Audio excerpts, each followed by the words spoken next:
ओम शांति।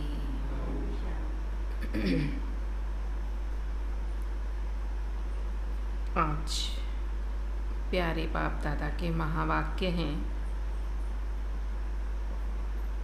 बाबा ने आज बोले, मीठे बच्चे, अशरीरी बनने की ड्रिल नंबर 1 ड्रिल है। अशरीरी बनने की ड्रिल नंबर 1 ड्रिल है। इससे वायुमंडल में सन्नाटा छा जाता है।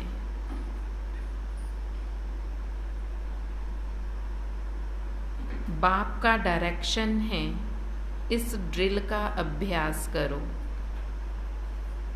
अशरीरी बनने की ड्रिल नंबर 1 ड्रिल है। इससे वायुमंडल में सन्नाटा छा जाता है। बाप का डायरेक्शन है, इसी ड्रिल का अभ्यास करो। आज का प्रश्न है, बाबा आज प्रश्न पूछ रहे हैं, दुनिया के अनेक विघ्नों के बीच में रहते हुए एक रस और खुशी में कौन रह सकते हैं? दुनिया में अनेक विघ्नों के बीच रहते हुए एक रस और खुशी में कौन रह सकता है? बहुत विघ्न है दुनिया में। बाबा कहते हैं, इन विघ्नों के बीच रहते हुए भी किन की अवस्था एक रस और खुशी में रह सकती है? उसकी निशानियां बाबा पूछ रहे हैं।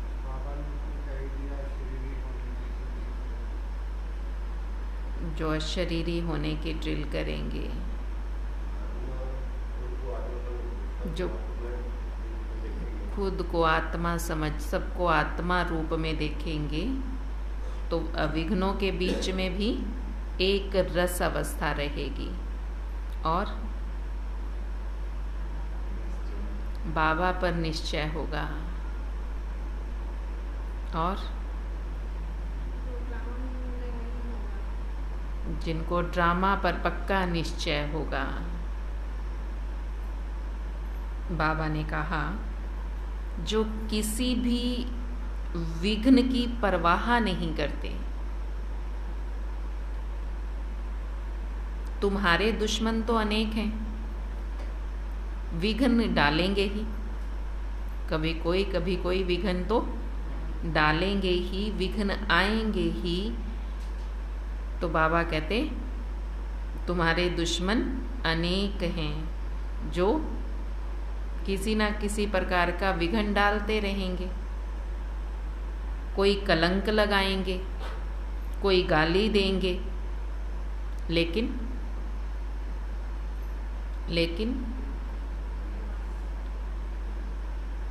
बाबा कहते, तुम्हें विघ्नों की परवाह नहीं करनी। तुम्हारे दुश्मन बहुत हैं, कोई विघ्न डालेंगे, कोई कलंक भी लगाएंगे, कोई गाली भी देंगे, लेकिन परवाह नहीं करनी। और लेकिन याद रहे, कलंक लगने से ही तुम क्या बन जाओगे? क्या बनोगे? कलंक लगने से ही कृष्ण का एक नाम है ना, कलंगीधर। तुम कलंगीधर बनते हो। कलंक लगेंगे तभी तो कलंगीधर बनेंगे ना। कहते हैं, श्री कृष्ण ने चौथ का चंद्रमा देखा, इसलिए उस पर कलंक लगे। लेकिन अभी तुम बच्चों पर बहुत कलंक लगते हैं। अंत में तुम कहेंगे, हे भारतवासी, देखो तुमने बहुत कलंक लगाए, फिर भी हम कलंगीधर बन गए हैं। ओम शांति। बच्चों प्रति शिव बाबा का फरमान है, शिव बाबा कहते मैं ड्रिल टीचर हूँ। कहते हैं अशरीरी भव। बच्चे स्वधर्म में टिक जाओ, मन मना भव, मामेकम याद करो। यह तो जानते हो अब धर्म की ग्लानि है। गीता में भी है यदा यदा ही धर्मस्य ग्लानि भवति भारते। यह श्लोक जन्म जन्मांतर गाते आए हैं। जब से भक्ति मार्ग शुरू हुआ गीता का पाठ करते आए हैं, शिव बाबा की पूजा करते आए हैं। वही शिव बाबा अब कहते हैं मामेकम याद करो। तुम पर फिर से माया का परछाया पड़ गया है। अब मैं आया हूँ माया पर जीत पहनाने के लिए। इसलिए मन मना भव, क्योंकि तुमको वापस जाना है मेरे परम धाम में। अगर श्री कृष्ण होता तो कहते मध्याजी भव। श्री कृष्ण को कृष्णपुरी में याद करो। ज्ञान का दाता कोई श्री कृष्ण नहीं है, वह तो शिव है। शिव की ही पूजा होती है, उनको परमात्मा कहा जाता है। तो हम आत्माओं को वहाँ जाना है। इसलिए बाबा हमें ड्रिल सिखा रहे हैं। यह है नंबर 1 ड्रिल। कौन सी? मन मना भव, अशरीरी भव। तुम सब ब्राह्मण उनको याद करेंगे। अगर कोई शूद्र यहाँ और कोई ख्यालात में बैठा होगा तो वायुमंडल को खराब कर देगा। उस एक को जब सभी याद करेंगे तो सन्नाटा छा जाएगा। जैसे कोई मरता है तो सन्नाटा हो जाता है। आत्मा के अशरीरी होने का प्रभाव पड़ता है।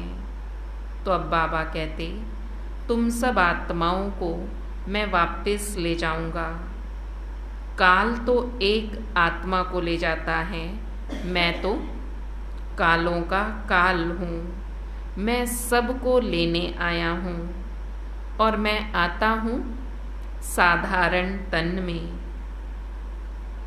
मैं मनुष्य सृष्टि का बीज रूप चैतन्य हूँ। मैंने ही गीता सुनाई थी। देखो तुम्हारे पर अब कलश रखा है। श्री कृष्ण की गोपियों को भी कलश दिखाते हैं। कहते हैं श्री कृष्ण ने मटकी तोड़ी। अब वह मटकी काहे की? तुम्हारे सिर पर जो विकारों की मटकी है, बाप उसे तोड़ तुम्हारे सिर पर ज्ञान अमृत का कलश रखते हैं।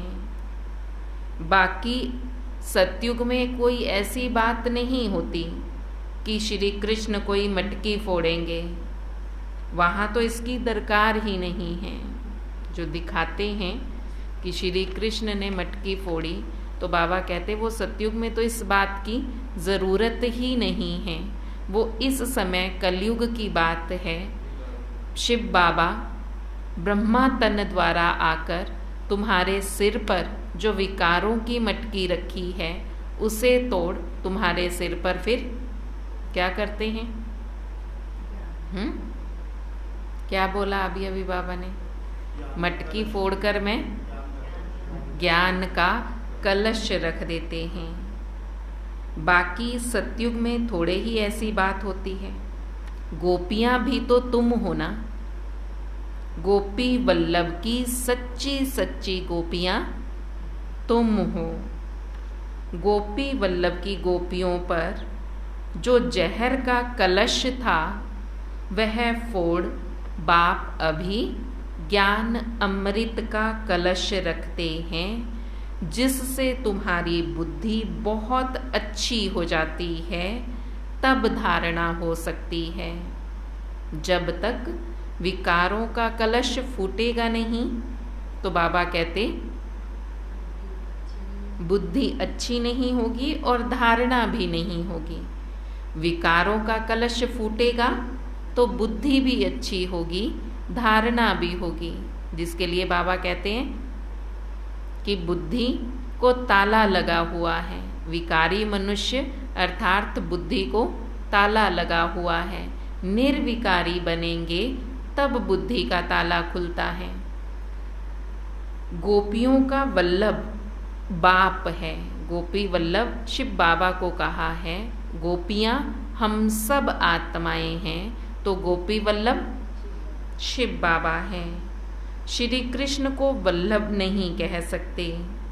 लिखा है कि गोपियों को भगाया। अब बाप थोड़े ही भगाएंगे। दिखाया है फिर श्री कृष्ण ने गोपियों को भगाया, अब बाबा थोड़े ही भगाएंगे, यह तो कायदा ही नहीं है। सब भाग भाग कर आप पे ही आ जाते हैं। बाबा की मुरली सुनने के लिए बाबा कहते हैं सब गोपियाँ, सब गोपियाँ अपने आप भाग कर आते हैं। बाबा समझाते हैं जब कोई महात्मा कहे कि शिवो हम, तो बोलो एक तरफ तुम कहते हो महात्मा यानी महान आत्मा, फिर अपने को परमात्मा यानी परमात्मा अथवा शिवो हम क्यों कहते हो? या तो महात्मा हो या परमात्मा हो। महान आत्मा तो पवित्र आत्मा ठहरी। यह राज उन्हें समझाना है। इसको ज्ञान का धर्म युद्ध कहा जाता है। उन्हों के पास है शास्त्रों की मत और तुम्हारे पास है श्रीमत। बाबा कहते मैं आता ही तब हूँ जब राजयोग सिखाना है। भारत के ऊपर ही ये सारा खेल है। हीरो हीरोइन का पार्ट भारतवासियों को मिला हुआ है। वास्तव में वंदे मातरम भी इन माताओं को कहा जाता है। वह लोग तो भूमि को मातरम कहते हैं। भूमि तो तत्व है, उनको थोड़े ही माता कहा जाता है। इस धरती पर रहने वाली तुम माताएं हो, तुम्हें ही वंदे मातरम कहा जाता है। वह भूमि को वंदे मातरम कहते हैं, तो यह भूत पूजा हो गई। अभी तुम बच्चे योग बल से अपनी बादशाही लेते हो। सब मेहनत करते रहते हैं पवित्र बनकर बादशाही लेने के लिए।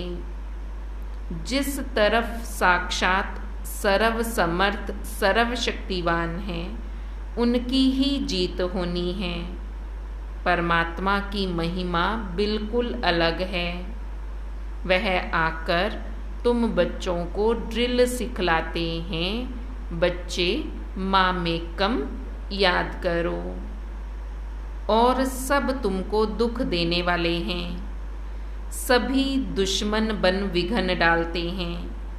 यह कोई नई बात नहीं है।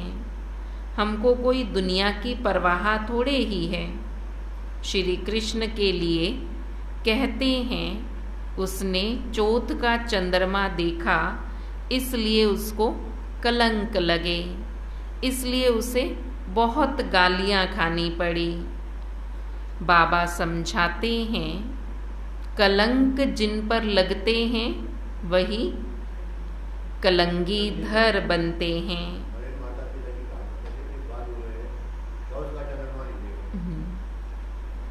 वही बाबा समझा रहे हैं कि दुनिया वाले ये कहते हैं कि कृष्ण ने चौथ का चंद्रमा देखा इसलिए उसको कलंक लगे। तो बाबा कहते वास्तव में इस समय तो सबको कलंक लगते हैं।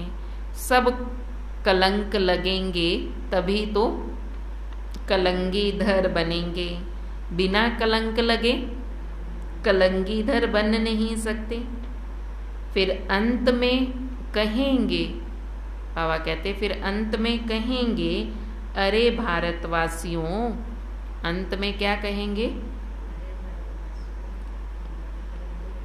तुमने हमें बहुत गालियां दी, देखो अब हम बन गए कलंगीधर। गालियां खाई तभी तो बने ना, अगर खाएंगे नहीं तो कलयुग का ये भी फ्रूट है, ये भी खाना पड़ेगा, है ना। कलयुग में और कुछ मिले ना मिले, गालियां तो मिलेंगी ही मिलेंगी।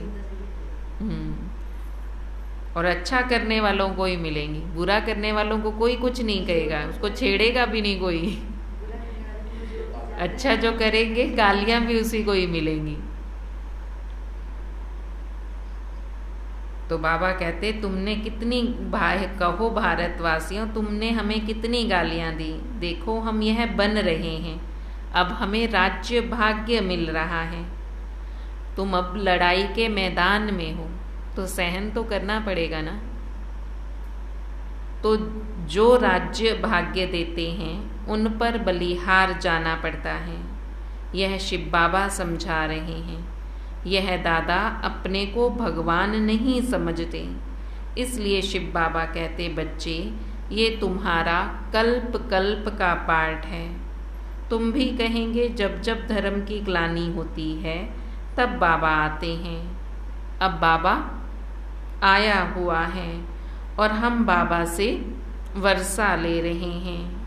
निमंत्रण पत्र में भी लौकिक बाप के हद के वर्षे और परलौकिक बाप के वर्षे वाली पॉइंट बहुत अच्छी रीति लिखी हुई होनी चाहिए।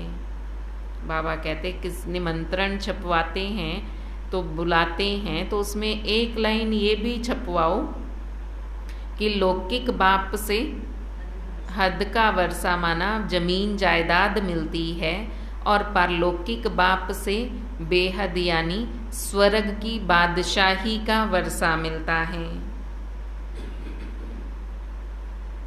बेहद के बाप से बेहद का वर्षा मिलता है। लक्ष्मी नारायण को बेहद का वर्षा किसने दिया? बाबा ने दिया ना। तो ये सब समझने की बातें हैं। हमारे ये सितम सहन करने का भी पार्ट है। सितम तो सहन करने ही पड़ेंगे।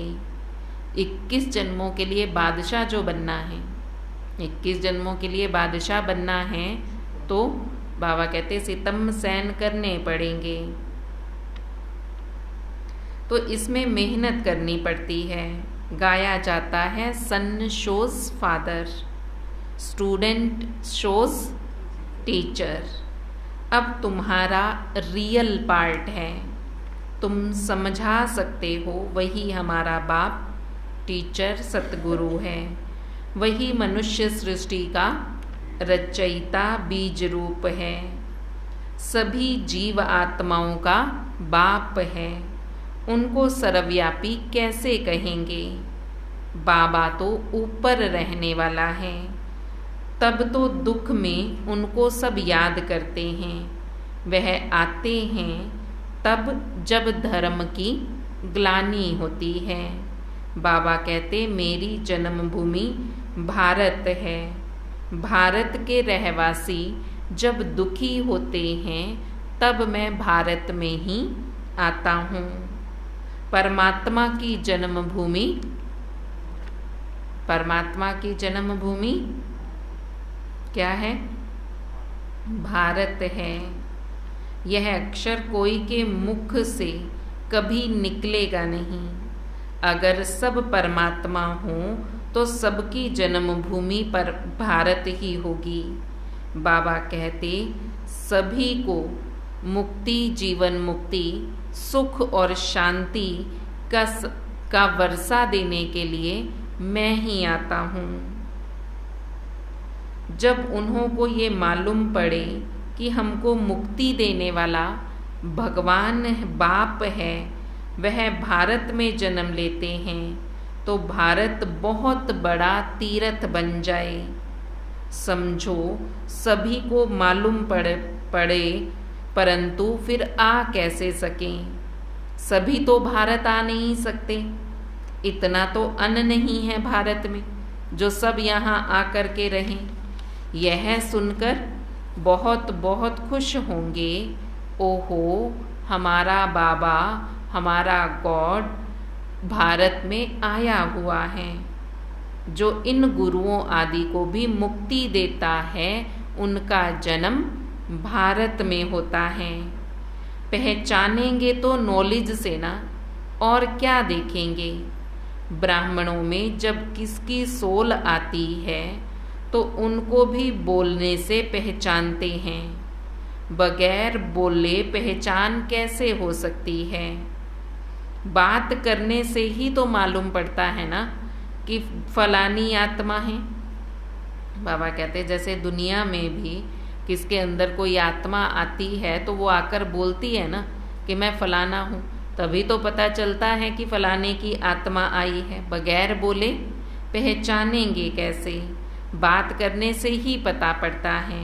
ऐसे ही शिव बाबा जब ब्रह्मा तन में आते हैं तब आकर अपना परिचय स्वयं देते हैं, तब ही तो पता चला ना कि शिव बाबा बोलते हैं, नहीं तो कैसे पता लगेगा कि शिव बाबा बोलते हैं। शिव बाबा भी जब नॉलेज दें तब समझें कि शिव बाबा बोलते हैं। ज्ञान यह तो दे ना सकें, यह सिवाय बाप के और कोई समझा ना सकें।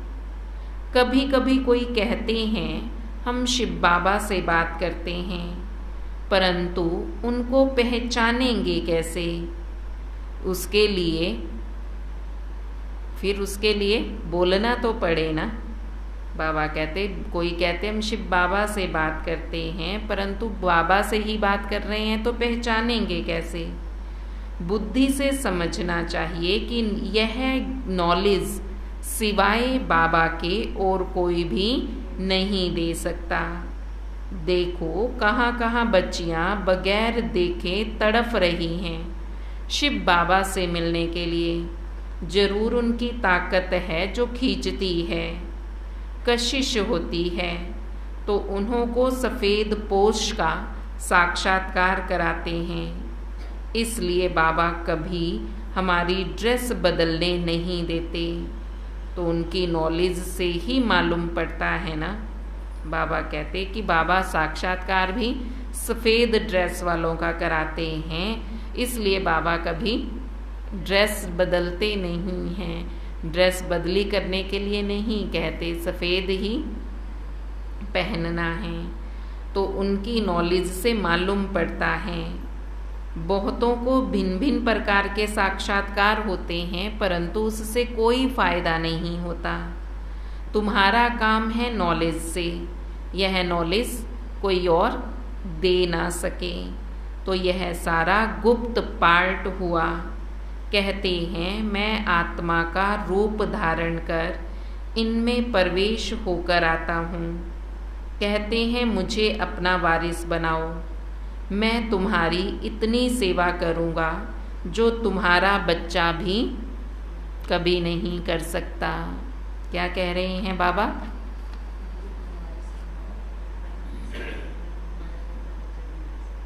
क्या कहा बाबा ने? मुझे अपना वारिस बनाओ। जैसे बच्चों को वारिस बनाते हैं ना, क्यों बच्चों को वारिस बनाते हैं? कि बुढ़ापे में सहारा बनेंगे, बुढ़ापे में हमारी सेवा करेंगे। तो बाबा कहते वो बच्चे करें या ना करें, वो चाहे घर से भी निकाल दें, लेकिन बाबा को अगर वारिस बनाया तो बाबा कहते मैं तो तुम्हारी ज़रूर सेवा करूँगा, मैं तुम्हारी इतनी सेवा करूँगा जो तुम्हारा अपना बच्चा भी नहीं कर सकेगा। और उसके साथ मैं तुम्हें 21 जन्मों का राज्य भाग्य भी दूंगा। डबल फायदा है, हैं? वारिस बनाओगे, पर बाबा ने कहा वारिस बनाओगे तो मिलेगा 21 जन्मों का राज्य भाग्य भी मिलेगा, और बाबा अंत तक सेवा करता रहेगा। हमें किसी की सेवा की ज़रूरत ही नहीं पड़ेगी कि कोई हमारी सेवा करे। फिर भी अगर वारिस नहीं बनाओगे तो तुम्हारी तकदीर। बाबा ने तो कह दिया कि वारिस बनाओगे तो मैं तुम्हारी सेवा भी करूँगा। अब कई हैं ऐसे, अब पहले जवानी के समय पर जोश जोश में सेवा करते रहते हैं, फिर लोग उनको कहने लग जाते हैं, जो बाबा ने कहा ना विघन पड़ेंगे, कि तुम बुढ़ापे में तुम्हारा क्या होगा, अभी तुमने शादी नहीं की है तो फिर बुढ़ापे में आके तुम्हारा सहारा कौन बनेगा, ये कह कह के फिर वो अंत में आ करके वो फिर शादी कर ही लेते हैं, भी चलो कर ही लेते हैं, कोई तो साथी बनेगा। तो ऐसे ही बाबा समझा रहे हैं कि बच्चे विघ्न बहुत आएंगे, लोग लालच बहुत देंगे, परंतु अगर मुझे वारिस बना लोगे तो मैं तुम्हारी सेवा करता रहूँगा। फिर इसके मतलब बाबा पर संशय आ जाता है कि पता नहीं हमारी सेवा कौन करेगा, हमें कोई खाना खिलाएगा या नहीं खिलाएगा, हमें कोई कुछ देगा या नहीं देगा। तो इसलिए बाबा समझा रहे हैं कि मैं वारिस जो मुझे बनाएगा उसे वर्षा दूंगा, अगर वारिस नहीं बनाओगे तो तुम्हारी तकदीर। तुम बच्चे जानते हो हम शिव बाबा से वर्षा लेने के लिए यहाँ आए हैं। शिव बाबा को और वैकुंठ को तुम सिवाय दिव्य दृष्टि के देख ना सको। ज्ञान तो बिल्कुल क्लियर मिल रहा है। हमको बाबा राजयोग सिखाते हैं। ऊंच ते ऊंच वर्षा है वैकुंठ की बादशाही, सो भी पढ़ाई से मिलती है, कोई भी राजयोग सिखा ना सके।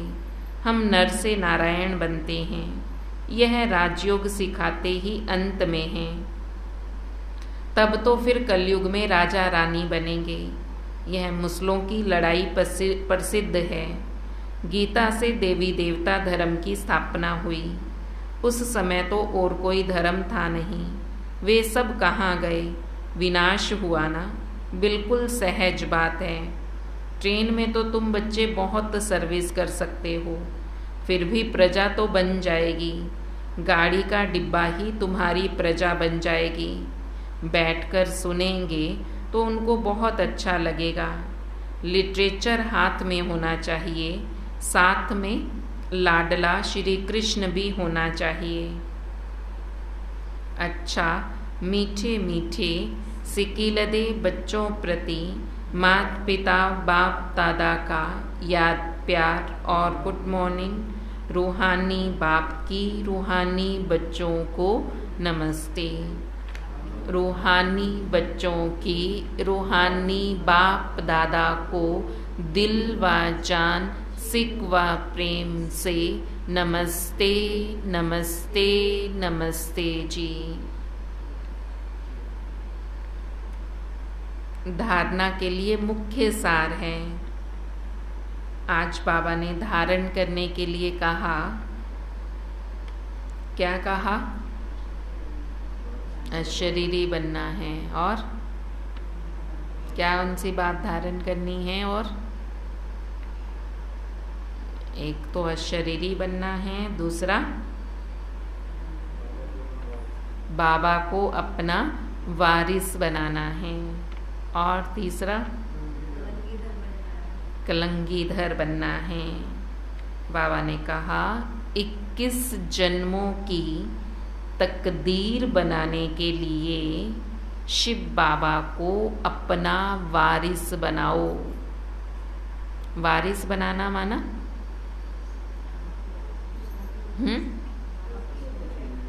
ट्रस्टी होकर रहना। जितना वर्ष जितने बच्चे हैं, एक बच्चा बाबा को भी बनाना। 2 बच्चे हैं, 3 बच्चे हैं तो चौथा बच्चा बाबा है। बाबा को भी जितना उन तीनों का हिस्सा निकालोगे, अगर 4 होते तो उनका भी तो उतना ही हिस्सा करते ना, 2 होते तो उतना ही हिस्सा करते ना। तो बाबा वो कह रहे हैं कि पूरा वारिस बनाना। वारिस बनाएंगे, बाबा को लेना तो नहीं है, रहेगा तो हमारे पास ही, लेकिन हिस्सा बराबर करना है। हिस्सा बराबर उसका करेंगे तभी तो वारिस बनेंगे ना। तो बाबा कहते तब वारिस कहलाएंगे और वर्षे के हकदार बनेंगे। फिर ट्रस्टी बनकर हमें ही संभालना है। इसलिए बाबा कहते अगर 21 जन्मों की अपनी तकदीर बनानी है तो शिव बाबा को अपना वारिस बनाना है। हर कर्म में क्या करना है? हर कर्म में, हर कर्म में बाप टीचर, सतगुरु तीनों का शो करना है। ऐसे कर्म करने हैं जिसमें बाप, टीचर और सतगुरु का शो हो। ज्ञान क्लियर मिल रहा है, इसलिए साक्षात्कार की आश नहीं रखनी। साक्षात सर्वसमर्थ बाबा हमारे साथ है, इसलिए विघ्नों से घबराना नहीं है। ज्ञान क्लियर मिल रहा है, इसलिए साक्षात्कार की आश नहीं रखनी। साक्षात सर्वसमर्थ बाप हमारे साथ है, इसलिए विघ्नों से घबराना नहीं है। आज का वरदान है, सतगुरु बाबा वरदान दे रहे हैं, मेरा बाबा के स्मृति स्वरूप द्वारा समर्थियों का अधिकार प्राप्त करने वाले समर्थ आत्मा भव। मेरे बाबा की स्मृति से समर्थियों का अधिकार प्राप्त करने वाले सर्व समर्थ आत्मा भव। क्या वरदान दिया? मेरे बाबा की स्मृति रखो तो समर्थियों का अधिकार, समर्थियां माना शक्तियों का अधिकार मिल जाएगा और आप सर्व समर्थ आत्मा बन जाएंगे। कल्प पहले की स्मृति आते ही बच्चे कहते तुम मेरे हो और बाप कहते तुम मेरे हो। जैसे ही कल्प पहले की स्मृति आई, बाबा ने दिलाई, तो हमने कहा बाबा आप हमारे हो, मेरे हो। बाबा भी कहते बच्चे तुम मेरे हो। इस मेरेपन में ही अपनापन छिपा हुआ है और इस मेरेपन की स्मृति से नया जीवन, नया जहान मिल गया और सदा के लिए बाबा मेरा हो गया। इस स्मृति स्वरूप में टिक जाएं, मेरा बाबा इस स्मृति में टिक जाएं। इस स्मृति के रिटर्न में फिर आप समर्थ स्वरूप बन जाओगे। जब आप इस स्मृति में टिकेंगे, मेरा बाबा, तो बाबा कहते उसके बदले में रिटर्न में आपको क्या मिलेगा? समर्थी स्वरूप आप बन जाएंगे। जो जितना स्मृति में रहते उतना उनको समर्थियों का अधिकार मिलता जाता है। जितना जो इस स्मृति में रहेंगे, मेरा बाबा, मैं बाबा का, तो बाबा कहते उतना उनको समर्थियों का अधिकार मिलता जाएगा। जहाँ स्मृति है वहाँ समर्थी है ही। थोड़ी भी अगर विस्मृति है तो व्यर्थ है। थोड़ा भी अगर भूले तो बाबा कहते इसका मतलब कहीं ना कहीं व्यर्थ है। अगर सदा याद रहता है तो समर्थियाँ हैं, समर्थ आत्मा हो तो समर्थ जमा हो रहा है। और अगर भूल जाते हो तो वो भूलने से टाइम भी व्यर्थ तो जाएगा ही और उसके साथ साथ शक्तियाँ भी व्यर्थ चली जाएंगी। इसलिए सदा स्मृति स्वरूप सो समर्थी स्वरूप बनो। स्मृति में रखो और समर्थ आत्मा बनो। आज का स्लोगन है, हार्ड वर्कर के साथ साथ स्थिति में भी सदा हार्ड अर्थात मजबूत बनो। हार्ड वर्कर तो हैं लेकिन स्थिति छुई मुई है, स्थिति डामाडोल हो जाती है, सोडा वाटर की तरह हो जाती है। इसलिए बाबा कहते हार्ड वर्क तो करते हो लेकिन उसके साथ साथ अपनी स्थिति को भी हार्ड अर्थात मजबूत बनाना है। अब मातेश्वरी जी के महावाक्य हैं, सृष्टि की आदि कैसे होगी।